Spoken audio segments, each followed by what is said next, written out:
a tocar el tema de esta reanudación de actividades desde el enfoque o desde la perspectiva de los trabajadores. Sabemos que en las últimas semanas se han dictado una serie de normas en relación con los llamados grupos de riesgo, peruanos que por sus condiciones de salud o edad no podrían reincorporarse automáticamente a sus labores cuando vayan reanudándose las actividades en las empresas donde prestan servicios. Sin embargo, hay excepciones, las normas han ido cambiando en el transcurso de los días y precisamente para tener un panorama completo hemos invitado nuevamente hoy al doctor Ricardo Herrera, abogado laboralista, quien va a estar listo y dispuesto y preparado para absolver las preguntas de los usuarios, del público que nos sigue a través de las redes sociales, de modo que los invitamos a presentar sus consultas porque el doctor Herrera está muy predispuesto a contestar todas sus consultas. Doctor Herrera, buenas tardes, bienvenido a la Agencia Andina. César, buenas tardes, un gusto saludarte. Antes de ir a lo concreto de las normas y las disposiciones, doctor Herrera, quisiéramos conocer su evaluación, su mirada de lo que ha sido estos días ya de reanudación de actividades. Hemos visto ya más gente desplazándose en el transporte público, más gente en las calles, yendo a trabajar. ¿Cuál es su evaluación de este nuevo comienzo, tras, o no tras, pero en medio de la pandemia? Bueno, habría que diferenciar lo que es el sector formal del sector informal.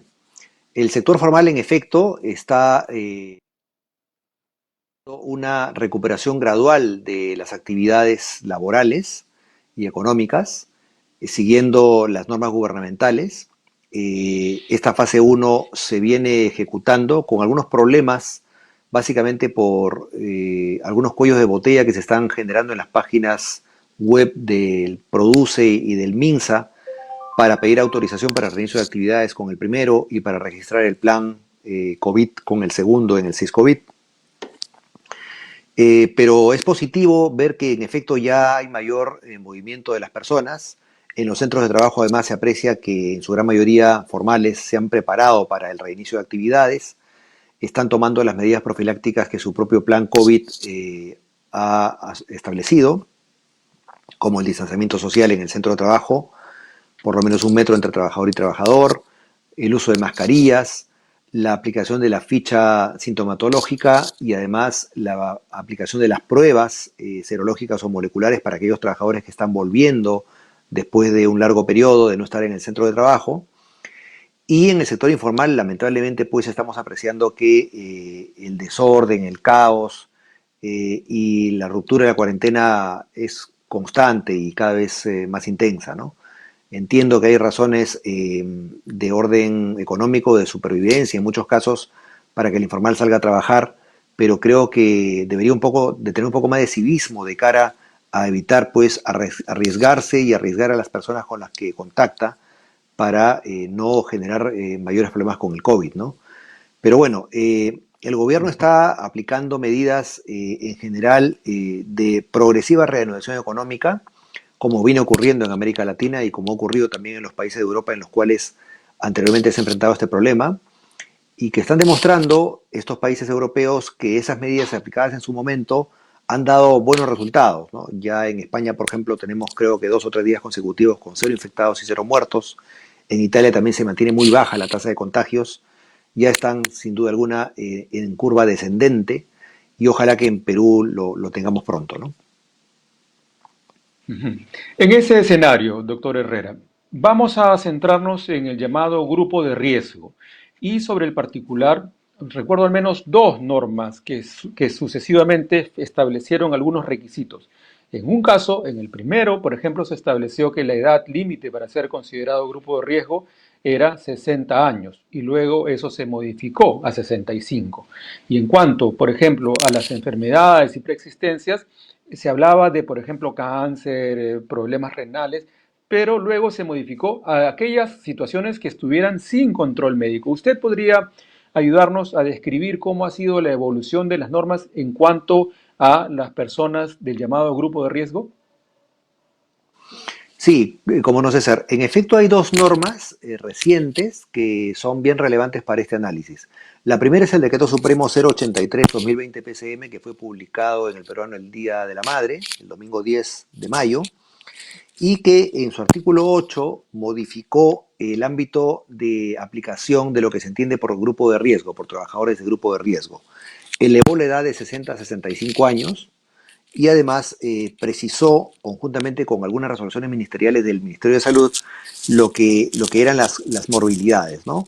Y dijo, por ejemplo, que están también en el grupo de riesgo, aun cuando no tengan la edad señalada, las personas que padezcan de hipertensión arterial no controlada, diabetes mellitus, enfermedades cardiovasculares graves, asma moderada o grave, enfermedad pulmonar crónica, insuficiencia renal crónica en tratamiento con hemodiálisis, cáncer, obesidad con índice de masa corporal superior a 40 y enfermedad o tratamiento inmunosupresor. Estas personas son Ujú. consideradas trabajadores de grupo de riesgo por este decreto supremo y por las resoluciones ministeriales del Ministerio de Salud que se han emitido sobre el particular. Entonces, hay que tener en cuenta primero que estas personas no son población vulnerable, con lo cual una persona, por ejemplo, embarazada o una persona con discapacidad no es necesariamente grupo de riesgo, a menos que tenga una de estas morbilidades o tenga la edad de 65 años o más, de modo tal que no confundamos planos, ¿no? Una cosa es población vulnerable y otra cosa es grupo de riesgo. Ahora bien, eh, en efecto, antes de ayer se ha publicado en el peruano una resolución ministerial, la 099-2020 Trabajo, que regula lo que faltaba. ¿Qué decía el Decreto Supremo del Día de la Madre? Decía que los trabajadores del grupo de riesgo que voluntariamente quieran volver a trabajar durante la cuarentena pueden hacerlo firmando una declaración jurada de responsabilidad voluntaria, o sea, asumiendo ellos el riesgo de contagiarse por ir a trabajar, y esta declaración jurada iba a ser regulada por el sector trabajo antes que pueda ser aplicada en la práctica. Entonces, Ujú. justamente antes de ayer se ha emitido la resolución ministerial que aprueba el documento denominado declaración jurada para que el personal del grupo de riesgo pueda volver a laborar presencialmente en su centro de trabajo. Recordemos que durante la cuarentena el grupo de Tratándose de una riesgo ha declaración estado. jurada, tratándose de una declaración jurada, doctor Herrera, basta con expresar la voluntad de reincorporarse, ¿no? O hay alguna precisión en este decreto del sector trabajo? Sí, esta resolución ministerial, César, ha hecho una precisión para aquellos trabajadores que quieran dejar de hacer trabajo remoto o estar en licencia con goce de haber recuperable y que estén en el grupo de riesgo para reincorporarse a laborar presencialmente en sus centros de trabajo. Y dice lo siguiente en resumen, ¿no? Establece un procedimiento que tiene 5 pasos. El primer paso consiste en que el trabajador le solicite a su empleador, por medios físicos o virtuales, que le emita un certificado de aptitud validado por el médico ocupacional en el sentido de que el trabajador esté apto para volver a trabajar. ¿Cómo puede hacer esto el médico ocupacional?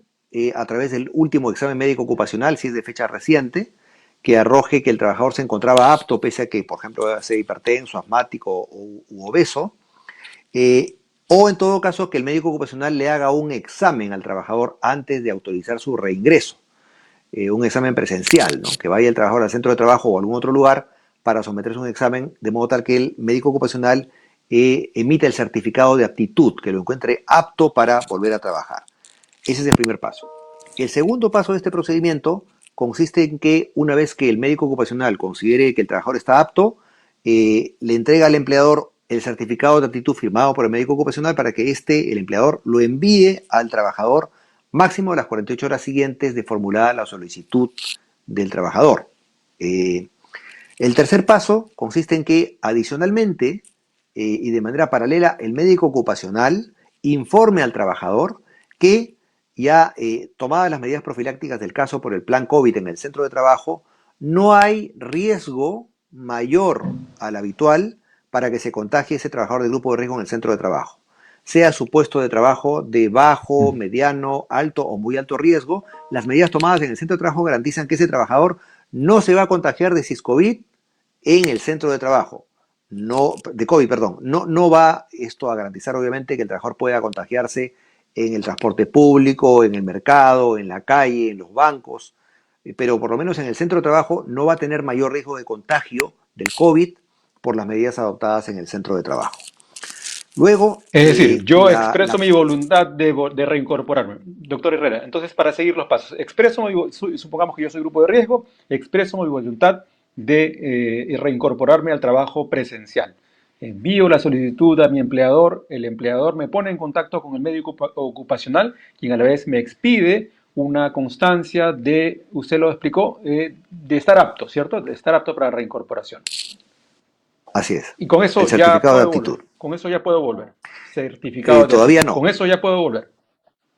Todavía ¿Qué no. falta de ahí? El cuarto paso consiste en que el trabajador ya con su certificado de aptitud emite la declaración jurada y la envía al empleador en un plazo de 48 horas, un plazo mínimo de 48 horas, ¿no? Eh, y entonces el último paso, el quinto paso, es aquel en el cual el empleador devuelve al trabajador la declaración jurada firmada por el médico ocupacional y por el representante de la empresa. Entonces, la declaración jurada tiene tres firmas. La firma del trabajador, que después de haber recibido su certificado de aptitud y haberle garantizado al médico ocupacional que no hay riesgo mayor de contagio en el centro de trabajo, firma su declaración jurada, la llena y la firma y la envía por correo electrónico o presencialmente al empleador. Y el empleador la recibe y a su vez firma abajo el empleador y el médico ocupacional en el sentido de que los tres están de acuerdo en que el trabajador de grupo de riesgo no va a tener más riesgo del habitual por reincorporarse a laborar.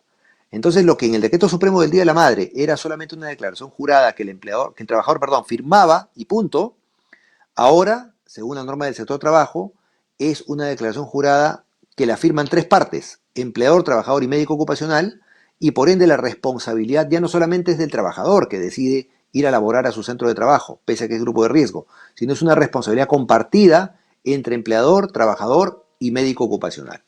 Los tres están de acuerdo en que el ¿Y trabajador qué, está apto y puede volver a laborar. y qué impacto puede tener esta intención, esta decisión personal del trabajador, no obstante que podría estar exonerado, en lo que son los seguros de salud y los seguros complementarios que tiene todo trabajador? Es decir, si yo decido y yo firmo una declaración, el empleador, en caso de producirse alguna situación en particular de salud, o la aseguradora, la EPS con la que trabajara la empresa, ¿se exime de alguna responsabilidad en ese caso?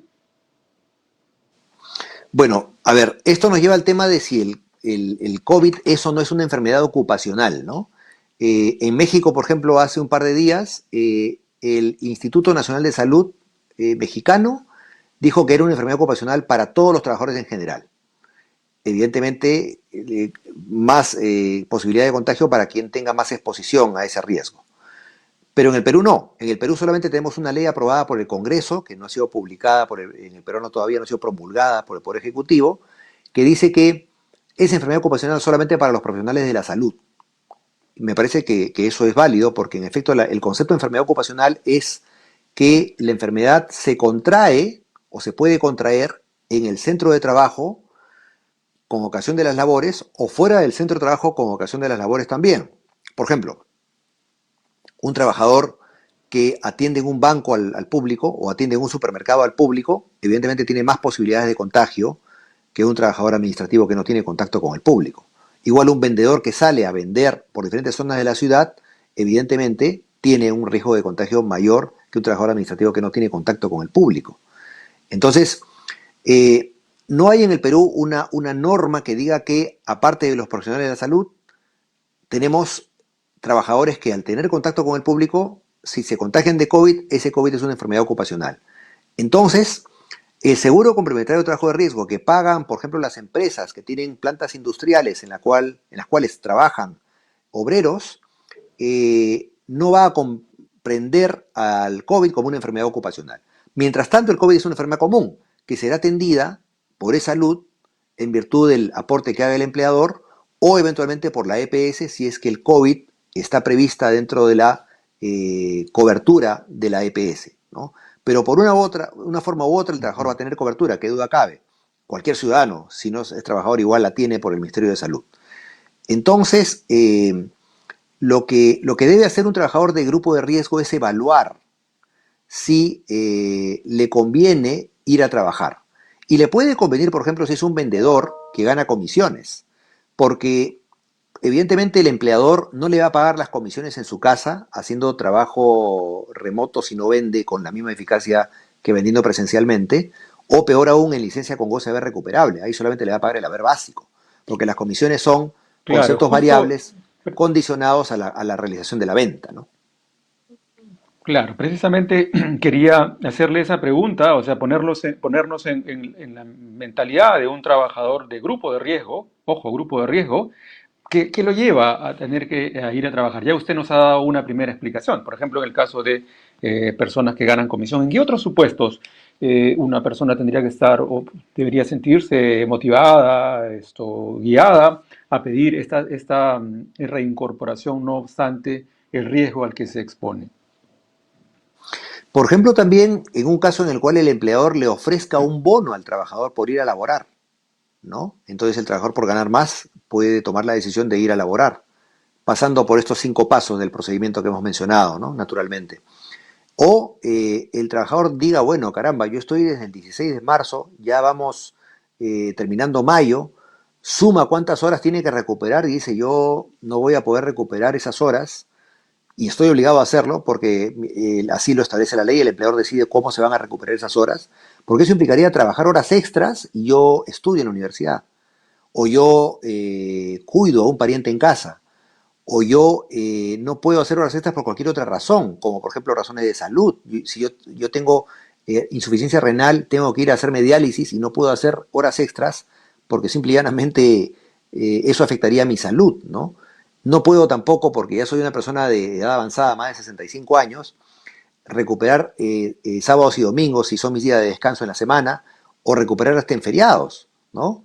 Entonces va a ser muy, muy, muy oneroso en términos de sacrificio físico para un trabajador de repente de grupo de riesgo recuperar tantas horas dejadas de laborar. Entonces de repente por esa consideración el trabajador se anima a pedirle a su empleador permiso para ir a laborar, ¿no? Entonces son Sin posibilidades que embargo, pueden motivar al grupo de riesgo. Sí, César. Hay que considerar que por el momento al menos el transporte público es un sitio altamente peligroso de contagio, de modo que habría que hacer bien el balance, ¿cierto? Porque por ir a cumplir con estas condiciones, quién sabe, se expone más de la cuenta una persona. Pero claro, cada trabajador, cada persona hará su propia evaluación, doctor Herrera. Yo quiero transmitirle algunas preguntas del público. Vero Esquivel pregunta lo siguiente: en caso de una gestante sin comorbilidad, donde su lugar de trabajo sí es de riesgo de contagio para la gestante, ¿debe seguir en cuarentena o regresar a trabajar? Eso pregunta Vero Esquivel. Bueno, a Vero le diría en primer lugar que su condición de embarazada no la hace persona de grupo de riesgo. Como decía inicialmente, hay que distinguir entre población vulnerable y grupo de riesgo. Según lo que establece el MINSA, el Ministerio de Salud, una embarazada per se no es grupo de riesgo. Tendría que tener una morbilidad, como por ejemplo diabetes o obesidad, para que sea grupo de riesgo, ¿no? Entonces, si la embarazada trabaja en una empresa que nunca estuvo exonerada, perdón, que estuvo exonerada de la cuarentena, o sea, que nunca paró sus actividades, o está en una empresa que ya está en la fase uno y que requiere que vaya a trabajar físicamente, tiene que ir, Verónica, a trabajar, lamentablemente, eh, a menos que su médico, su ginecólogo, considere que eso podría poner en riesgo su embarazo. Entonces tendrá eventualmente un descanso médico, no por ser grupo de riesgo ni población vulnerable, sino por el embarazo, ¿no? Pero es una situación distinta. Y si no es así, tiene que ir a trabajar, pese a que pueda estar expuesta al contagio, si su trabajo tiene contacto con el público, porque de lo contrario, el empleador podría aplicarle la máxima sanción, que es el despido, por la falta grave cometida, que sería el abandono de trabajo si acumula más de 3 ausencias injustificadas consecutivas. Usted mencionó la posibilidad de negociar un bono y eso es el libre albedrío del empleador y el trabajador, ¿cierto? No hay ninguna norma que establezca esa posibilidad, ¿no? Así es. Lo que ocurre es que puede ser que de repente, por el tipo de población laboral que hay en una empresa determinada, muchos trabajadores sean de grupo de riesgo y la empresa necesite más trabajadores de los que pueden ir a trabajar ahorita para poder continuar operando. Entonces la empresa puede estimular que los de grupo de riesgo vuelvan a trabajar físicamente, ofreciéndoles un bono de asistencia o un bono por trabajar durante la cuarentena, ¿no? Ujú. Usted nos estaba explicando hace un momento, antes de entrar a la entrevista misma, que había una diferencia entre lo que es la emergencia nacional y la emergencia sanitaria, si no me equivoco, doctor Herrera. Explíquenos, por favor, ese detalle, porque es importante conocerlo. ¿Y cuál es la relación de ese desfase en el ámbito laboral? Con mucho gusto, César. En efecto, es un tema bien importante. Como todos hemos visto con el Decreto Supremo 083-2020, perdón, con el 094-2020, el gobierno dispuso la prórroga de la emergencia nacional para todos los ciudadanos hasta el 30 de junio.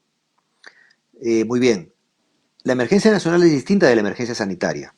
La emergencia sanitaria se dio hace ya varias semanas atrás por el Decreto Supremo 08-2020 Salud y se estableció que eran 90 días calendarios contados desde el 16 de marzo. La emergencia sanitaria vence el 9 de junio, antes que venza la emergencia nacional. Entonces, es curioso que los trabajadores de grupo de riesgo tienen derecho a hacer trabajo remoto o licencia con goce de haber recuperable solamente hasta el vencimiento de la emergencia sanitaria. Esto es 9 de junio. De modo tal que podría paradójicamente darse el caso de el 10 de junio los trabajadores del grupo de riesgo ya obligados a ir a trabajar porque venció su emergencia sanitaria, cuando los trabajadores no del grupo de riesgo podrían continuar, si es que su empresa no se ha reactivado todavía, en descanso en su casa o trabajo remoto en su casa, porque la emergencia nacional se extiende hasta el 30 de junio. Lo que es probable es que el gobierno emita un decreto supremo que prorrogue también la emergencia sanitaria para que esos trabajadores del grupo de riesgo tengan ese beneficio hasta fin de junio o inclusive los primeros días de julio, ¿no? Entonces, estamos ahora en un escenario en el cual los trabajadores del grupo de riesgo podrían verse obligados a ir a trabajar a su empresa, si es que se reactiva antes del 30 de junio en alguna fase, la 2 o la uno, pese a que los trabajadores que no son grupo de riesgo, que no tienen tanto riesgo de contagiarse, estén en su casa hasta el 30 de junio. Por eso es importante tener en cuenta esto para las medidas gubernamentales pertinentes. Ahora, usted nos explicaba que cuando un trabajador del grupo de riesgo desea volver a trabajar, tenía que pasar por una evaluación médica. ¿Esa evaluación médica incluye un examen de descarte de COVID-19, doctor Herrera? ¿El trabajador podría pedirlo como tal o el empleador le puede pedir al trabajador que muestre un certificado de negativo de COVID-19? Buena pregunta. La norma que sacó antes de ayer el Ministerio de Trabajo no detalla eso. Habla de un certificado de aptitud, ¿no? Eh, pero evidentemente yo creo que el médico ocupacional va a tener que evaluar al trabajador en ese punto. Y le hará una prueba rápida o una prueba molecular o serológica para ver si es que en efecto está apto, ¿no? Si no se lo hace antes de que el trabajador vuelva a trabajar para la emisión del certificado de aptitud, va a tener que hacerlo el médico ocupacional cuando el trabajador vuelva. Su primer día de trabajo será un día que se inicie con el llenado de la ficha epidemiológica para ver si tuvo síntomas en los días previos y sobre todo el someterse a la prueba molecular o serológica para ver si está o no está con coronavirus, ¿no? Entonces, sí, tarde o temprano, ese trabajador del grupo de riesgo que vuelve a trabajar tendrá que pasar por esa evaluación. Raúl Otiniano comenta, buenos días, buenas tardes. Definitivamente esta situación nos ha cambiado los estilos de vida. Sin embargo, existe preocupación por la continuidad laboral. Por ello, los trabajadores del Estado, los CAS, ¿qué seguridad tenemos, qué seguridad tenemos con la continuidad laboral? Y en el caso de los locadores, ¿qué opinión le merece sobre su situación, doctor Herrera? Es comentario de Raúl Otiniano.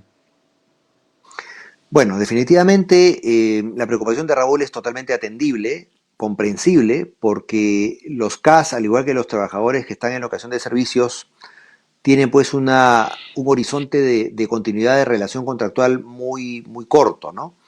De modo que están sujetos a la decisión de la entidad pública de renovarles cuando venza su contrato, el mismo, para que puedan continuar trabajando. Sin embargo, yo creo que va a ser probable que muchas entidades públicas hagan recorte de personal, comenzando por no renovar los contratos casi, los contratos de locación de servicios, ¿no? Sobre todo en aquellos centros de trabajo en los cuales del Estado, en los cuales no hay tanto trabajo como podría darse en condiciones normales, ¿no? La baja de la demanda de los servicios de la población va a hacer naturalmente que no se requieran todos los trabajadores en el centro de trabajo, por lo menos en un primer momento. Cuando uno revisa las normas que han aprobado los gobiernos locales, y recuerdo a un decreto de alcaldía del municipio de Lima, concretamente sobre el funcionamiento de mercados municipales, se establece como requisito el control de temperatura diario, por ejemplo. Y en el caso de una persona que tuviera más de 38 grados, se le reporta de inmediato se le reporta al centro de salud más cercano. Este tipo de controles están normados en términos generales o cada institución puede ir decidiendo lo suyo, doctor Herrera? Una empresa, por ejemplo, estar segura de que el personal que está llegando todos los días a trabajar, riesgo o no riesgo, y lo pasa por un control de temperatura. ¿Hay obligación de someterse a ese control? ¿Los trabajadores tendrían que aceptar, por ejemplo, un control como ese? Sí, definitivamente en los centros de trabajo públicos o privados, de acuerdo a las normas del Ministerio de Salud, los protocolos de COVID contienen la obligatoriedad de que sea el trabajador al llegar y al salir del centro de trabajo sometido a una prueba de toma de temperatura. Se están vendiendo y se están aplicando ya estos termómetros bastante modernos de toma de temperatura, colocando a una distancia aproximada a la frente del trabajador el termómetro para medir la temperatura a distancia. De modo tal que sí, los trabajadores tienen que pasar por este control antes y durante la jornada y al final de la jornada. Durante la jornada, los trabajadores que tienen alta exposición a el contagio del COVID, inclusive en algunos casos cada 3 horas. Pero lo mínimo que tiene que hacerse es tomar la temperatura al inicio de la jornada y al final de la jornada. Ujú. Ricardo Urquizo comenta lo siguiente: no entiendo bien, entonces, soy hipertenso, soy de riesgo, pero al final es voluntario. Si yo quiero ir a trabajar, ¿puedo hacerlo? ¿Qué le decimos a Ricardo? A ver, lo que la norma dice es que el hipertenso arterial con hipertensión no controlada es el que evidentemente está en grupo de riesgo. ¿De acuerdo? Ahora, todos sabemos que los hipertensos tienen que tomar pastillas diarias para controlar su tensión arterial y por ende el hipertenso que pueda demostrar que en efecto disciplinadamente toma sus pastillas y el médico vea que en efecto eso le permite al hipertenso trabajar normalmente, le va a permitir la posibilidad de trabajar porque le va a emitir el certificado de aptitud. Y con eso, si el trabajador desea, puede efectivamente volver a trabajar. Ujú. Estela Flores dice lo siguiente: me preocupa que al ser yo una persona de riesgo, en mi trabajo se cansen de mí y me despiden. ¿Qué me puede decir, doctor Herrera? Esa es una preocupación muy, muy cierta, porque lamentablemente pues las empresas están tomando ese tipo de decisiones por falta de recursos para solventar la planilla y están pensando quiénes son prescindibles, ¿no?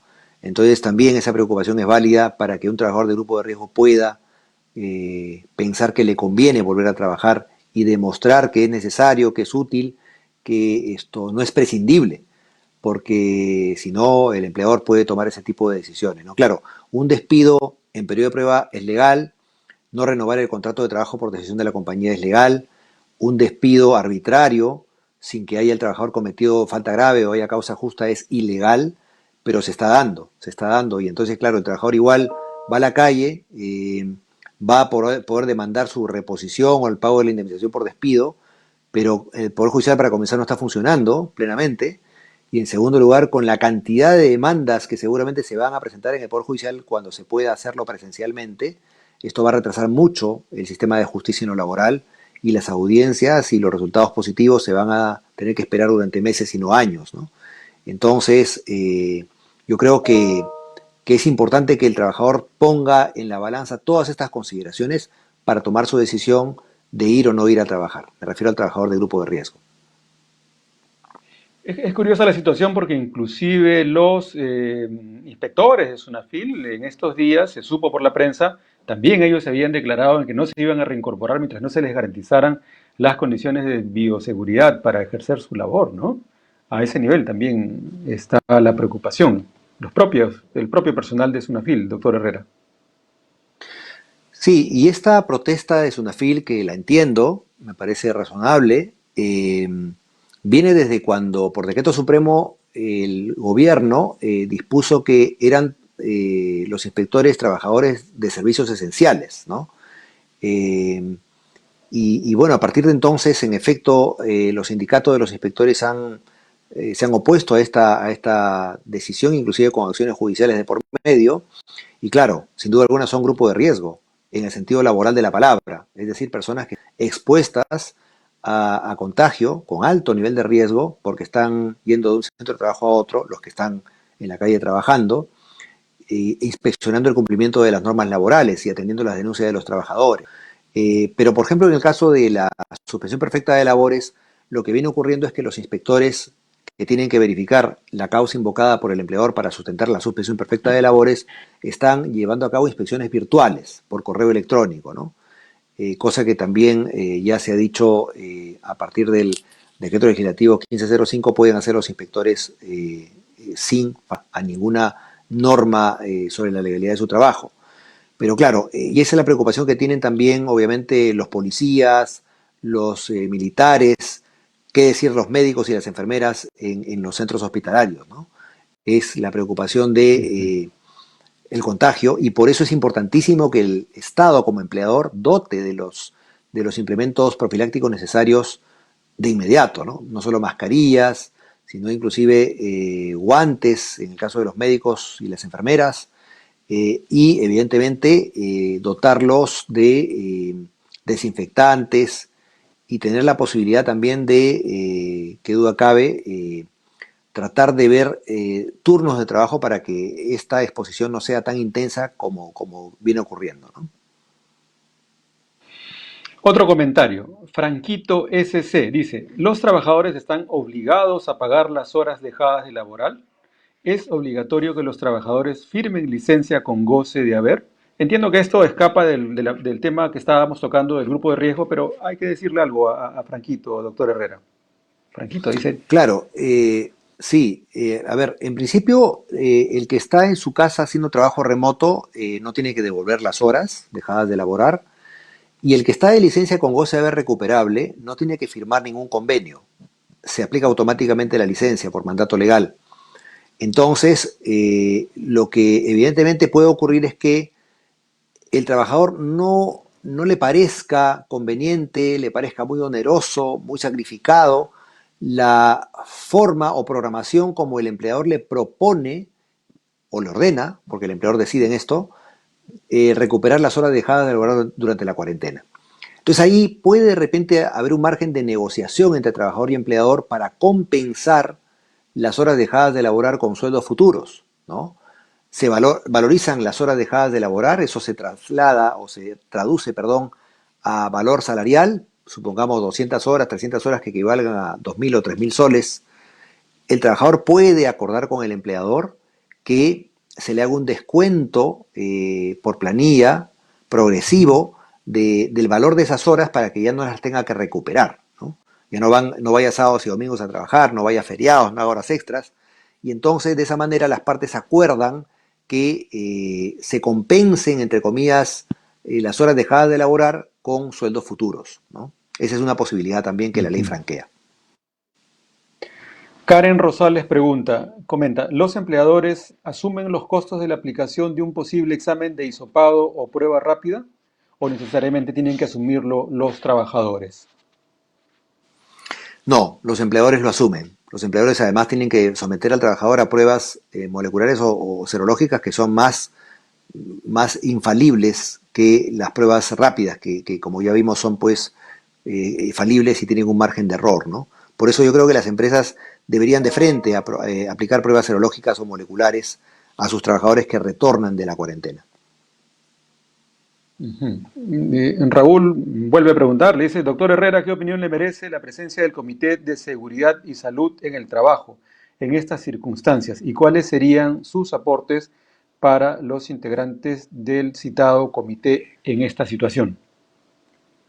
Muy importante el rol del comité en estos días porque, como ya vimos en la entrevista pasada, el plan COVID lo elabora el empleador y lo pone a consideración del comité, donde están representantes de los trabajadores, eventualmente dirigentes sindicales.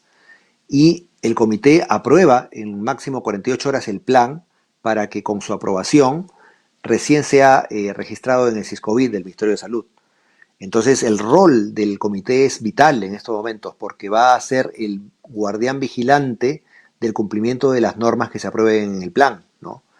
Mascarillas para los trabajadores, las pruebas serológicas o moleculares, las fichas de sintomatología, el distanciamiento social en el centro de trabajo, en fin, todas las medidas profilácticas que están previstas en el plan.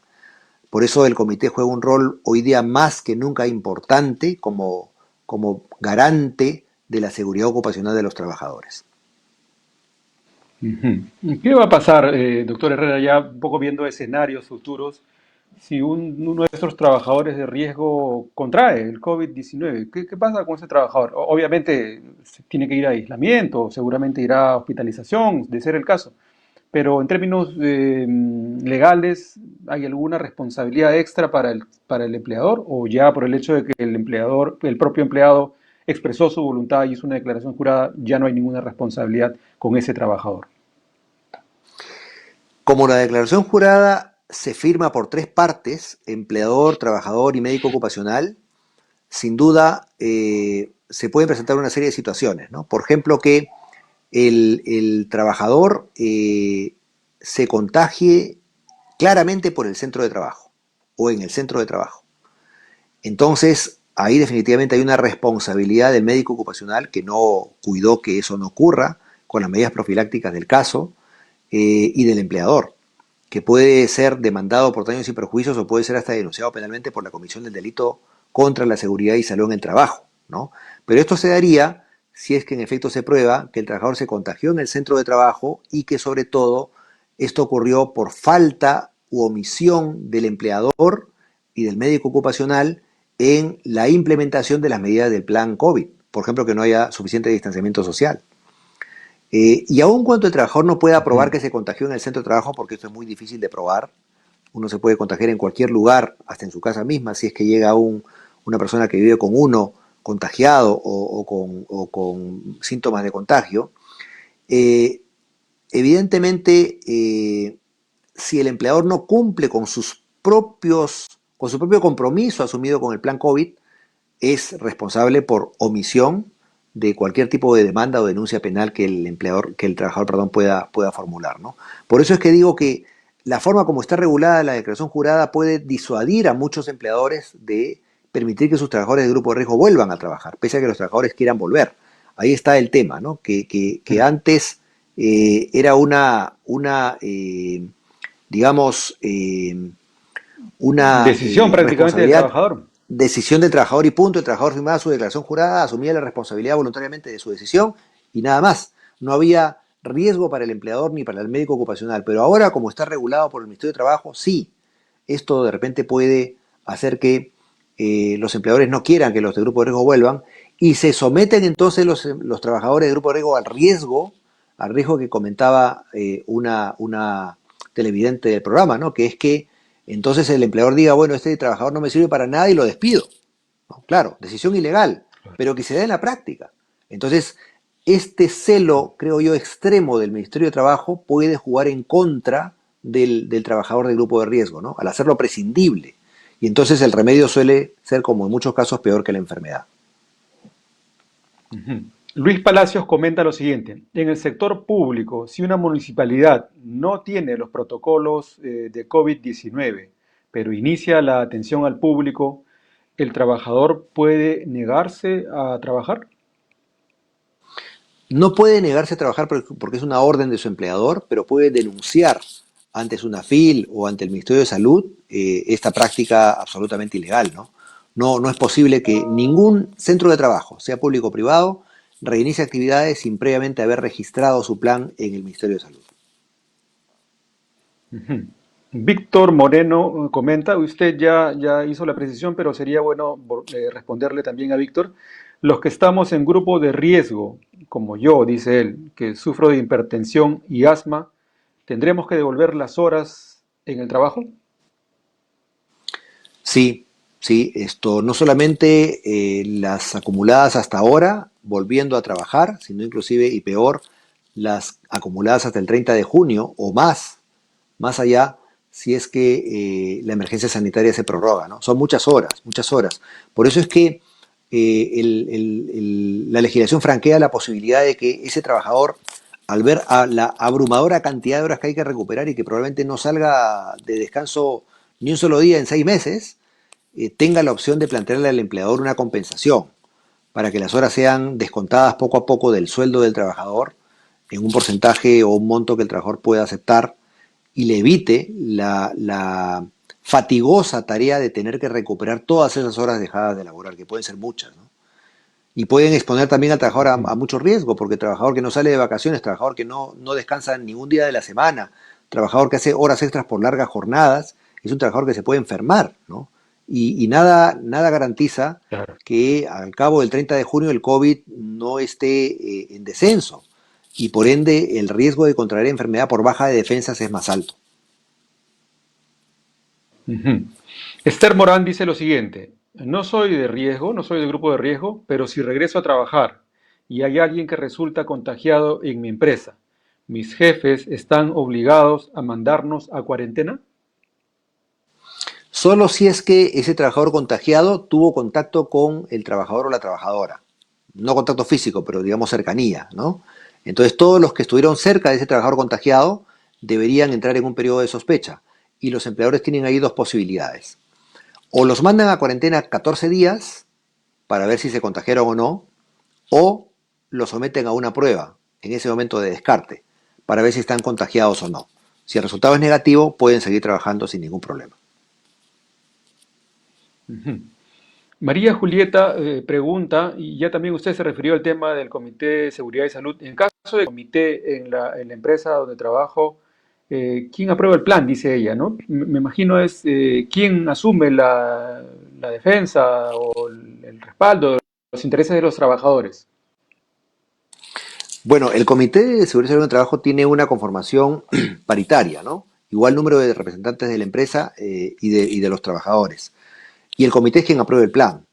Entonces el comité tiene que estar seguro que en efecto ese plan contiene todo lo que la ley dice y se va a ejecutar tal cual se apruebe.